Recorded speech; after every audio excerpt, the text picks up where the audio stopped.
Hello students, आज हम पढ़ रहे हैं जैव प्रक्रम से अगला भाग उत्सर्जन के बारे में। उत्सर्जन क्या है? हमारे शरीर में विभिन्न जैव प्रक्रमों में बहुत से अपशिष्ट पदार्थ बनते हैं। ये अपशिष्ट पदार्थ जो हमारे शरीर में रहते हैं, ये हमारे शरीर के लिए हानिकारक हैं। इन पदार्थों को अपने शरीर से बाहर निकालने की प्रक्रिया ही उत्सर्जन है। जैव प्रक्रम में बने हानिकारक उपापचयी वर्ज्य पदार्थों का निष्कासन उत्सर्जन कहलाता है। तो मानव में उत्सर्जन जो है वो एक विशेष प्रकार के तंत्र, उत्सर्जन तंत्र द्वारा होता है। आप इसे अगर पॉइंट्स बनाकर लिखेंगे तो आपके लिए याद करना और लिखना दोनों आसान होंगे। मानव में उत्सर्जन तंत्र में निम्न अंग सम्मिलित है: एक जोड़ी वृक्क, एक जोड़ी मूत्रवाहिनी, एक मूत्राशय और एक मूत्र मार्ग। अगर आप चित्र द्वारा इसे समझें तो यह आसान होगा।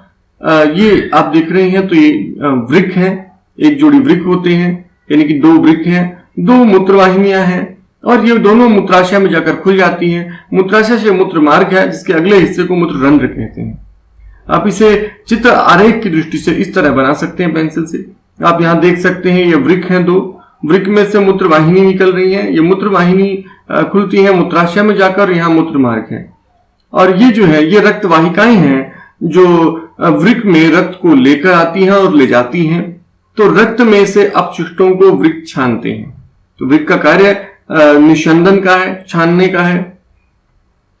वृकाणु, वृक्क जो है, वृक्क के अंदर वृकाणु रहते हैं। ये वृकाणु ही, जिन्हें नेफ्रॉन भी कहते हैं, ये असल में वृक्क जो है वो वृकाणुओं से मिलकर बना है।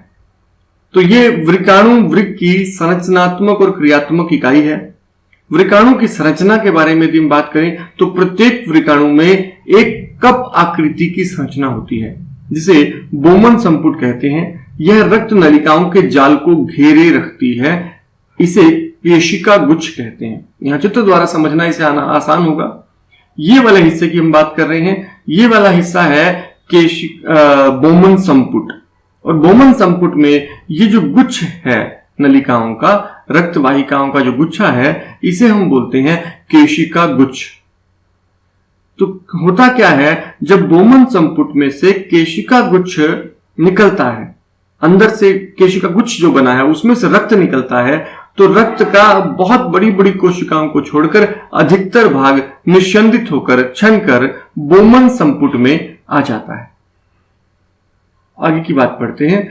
तो बोमन संपुट है जिसमें एक नलिकाओं का गुच्छ है, इसे हम केशिका गुच्छ कहते हैं। बोमन संपुट से एक नलिकाकार संरचना निकलती है जिसे कुंडलित नलिका यानी कि पीसीटी कहते हैं। यह नलिका फिर एक यू की आकृति की संरचना बनाती है जिसे हेनले लूप कहते हैं, और एक कुंडलित संरचना बनाती है जिसे डीसीटी कहते हैं। यह वाहिनी में जाकर मिलती है। तो यहां आप देख सकते हैं एक पीसीटी, फिर ये हेनले लूप, और ये जो है ये है डीसीटी, और यहां ये वाहिनी में जाकर संग्राहक वाहिनी में खुल जाती है। तो ये काम कैसे करता है, जरा इस प्रक्रिया को एक बार यहीं से समझ लेते हैं चित्र द्वारा। सबसे पहले रक्त जो है वो बोमन संपुट में केशिका गुच्छ में आता है। यहां रक्त में से अधिकतर चीजें निस्यंदित होकर बोमन संपुट से पीसीटी और फिर हेनले लूप और फिर डीसीटी से गुजरती हैं। इस दौरान इसमें से अधिकतर उपयोगी पदार्थ, जिसमें से प्रोटीन है, कुछ विटामिन हो सकते हैं, लवण हो सकते हैं, या कुछ अन्य पदार्थ भी हो सकते हैं जो शरीर के लिए उपयोगी हैं, वो इन रक्त वाहिकाओं द्वारा जो बोमन जो पीसीटी, डीसीटी और हेनले लूप के बिल्कुल साथ में से गुजर रही हैं, इनसे पुनः अवशोषित कर लिया जाता है। ये अवशोषित होने के बाद फिर रक्त जो है पुनः शरीर के अंदर चला जाता है, हृदय की ओर चला जाता है, और जो निस्यंदित पदार्थ बच गए हैं, अपशिष्ट पदार्थ जो बच गए हैं, जिनमें बहुत सारा जल, कुछ यूरिया और अन्य अपशिष्ट पदार्थ होते हैं, ये वाहिनी में चला जाता है, संग्राहक वाहिनी में। ये संग्राहक वाहिनियां वृक्क के अगले हिस्से में जाकर जुड़ जाती हैं और वहां ये मूत्र वाहिनी में चला जाता है। मूत्र वाहिनी से मूत्राशय में जाता है, मूत्राशय में एकत्रित होता रहता है।